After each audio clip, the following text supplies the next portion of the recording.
Police are still searching for a robber following a hotel invasion over the weekend. A Main Street gift shop is robbed Saturday night, and road projects are set to begin this week.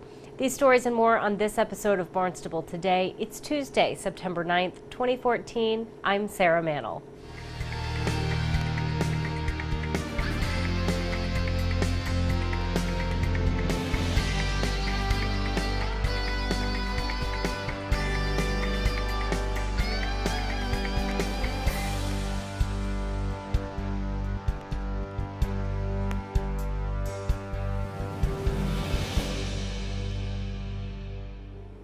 A Pennsylvania couple is recuperating following a robbery in their hotel room Sunday night. Police Chief Paul McDonald says it appears the robber followed the 78-year-old victim after he took a walk near the Hyannis Transportation Center. The armed robbery occurred Sunday night at the motel at the east end of Main Street.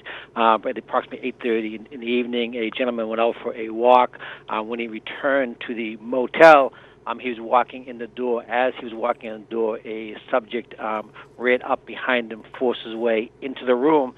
The gentleman, the victim, is 78 years old. However, he turned and he gave up a pretty good fight. However, the suspect knocked him down and pinned him between the beds in the hotel room. The subject then got up with a knife, pointed the knife at his wife. She then handed over the pocketbook. He then fled the area. Down towards Route 28 into the steamship parking lot, down towards the back of Puffer Bellies. Several units responded, including the K-9 unit. The Detective Division eventually was called out during the evening. They continued working throughout the entire night on this particular case because of the severity of it. And early in the morning, they did recover the pocketbook with all of the contents in it, except for the money that was taken out of the pocketbook. They didn't canvass the entire area. And what's good about it is we have the individual on videotape from a couple of different locations. So we do have video of him. We do have a picture of him. We just have to go through a process now of identifying exactly who he is. McDonald says the victim did not know the suspect. The victims are from Pennsylvania. But what happened earlier, just prior to the robbery, the victim went for a walk. He was down by Main and Center Street, down by the train depot. While he was down there, he was confronted by an individual. The individual came up to him and asked him for some money. The guy said, "No, I don't have any money," and then continued walking back to the hotel. We do think it's the same suspect that followed him back to the motel. They first confronted him at Main and Central Street and then followed him back to the motel. And if anyone has information about the crime, you can contact Barnstable Police. Another robbery occurred on Main Street over the weekend. McDonald says this time a robber snatched money out of the cash register at the Vanilla and Chocolate gift shop at about 8 Saturday night. Right at the height of the fireworks. As soon as the fireworks went off, this robbery took place. The gentleman was in the building for about 45 minutes. The clerk stepped away from the cash register to take care of another customer. While he did that, the individual walked behind the counter, opened up the cash register, and took off with a significant amount of money. The clerk then saw him, turned, gave chase. The suspect ran down past the Hyannis station, took a right High School Road, then down behind 519 Main Street. This suspect too is also on video. The video is not as good as the other one, but we do have a video of this particular incident also. What's unfortunate about this, because the summertime has been so good, particularly on Main Street, Hyannis. We've had almost no significant events on Main Street for the entire summer. Then we go through the last weekend, we have 2 major events down there. And again, police are asking for anyone with information about that crime to contact Barnstable Police. This weekend's fireworks went off without a hitch. McDonald estimates the event drew about half the amount of attendees when compared to July 4th. Worked out for a very positive way for the people who got there. They seem to enjoy it. They had no problem getting to Asner Park, Veterans and Columbus, and more importantly, they had no problem getting out of the area at the end of the fireworks. But it was a great night for the fireworks. It was a great display, a nice clear night, a little cool, a little windy, but I think everybody truly enjoyed the fireworks. A $5,000 grant will fund a new Barnstable police program aimed at keeping the roadways safe. McDonald says the department will use the money to target pedestrian violations. going to start enforcing now that the school season has started. What this is a $5,000 grant for specialized enforcement for crosswalks violation.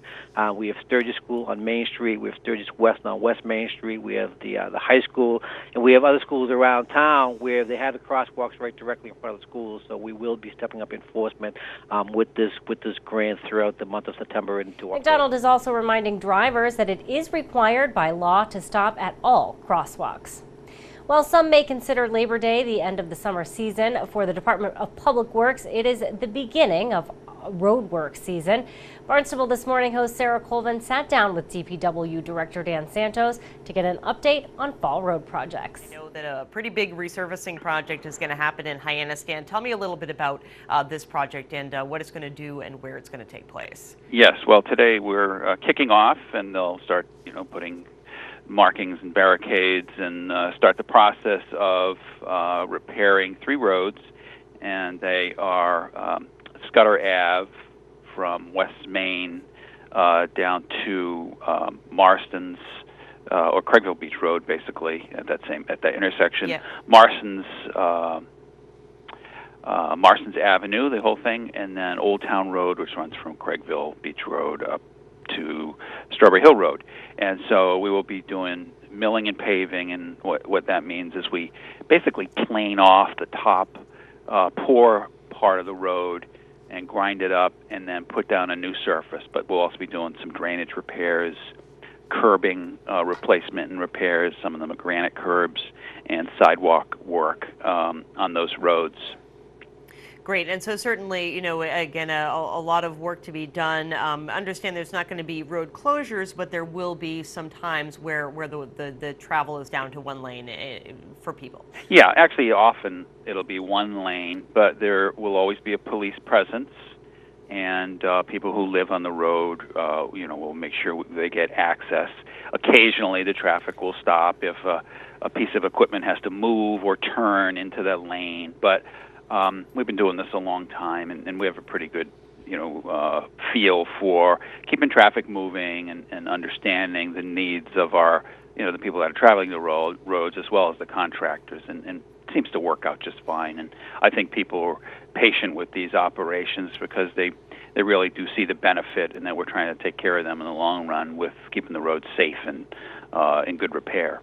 Exactly, and of course now that the summer is quote unquote over and the traffic is wound down a little bit, I know a lot of people use Scudder Ave and that particular route is kind of a back way if you don't want to go down West Main Street and Main Street. But now that the traffic's a little bit less, you can go down Main Street and not have to worry about it. So I don't think it'll be that huge of an issue for traffic. Right, it's good. Indeed. And so, Dana, this work is going to take place obviously weekdays, 7 a.m. to 5 p.m. and expect to be done on Friday, October 10th?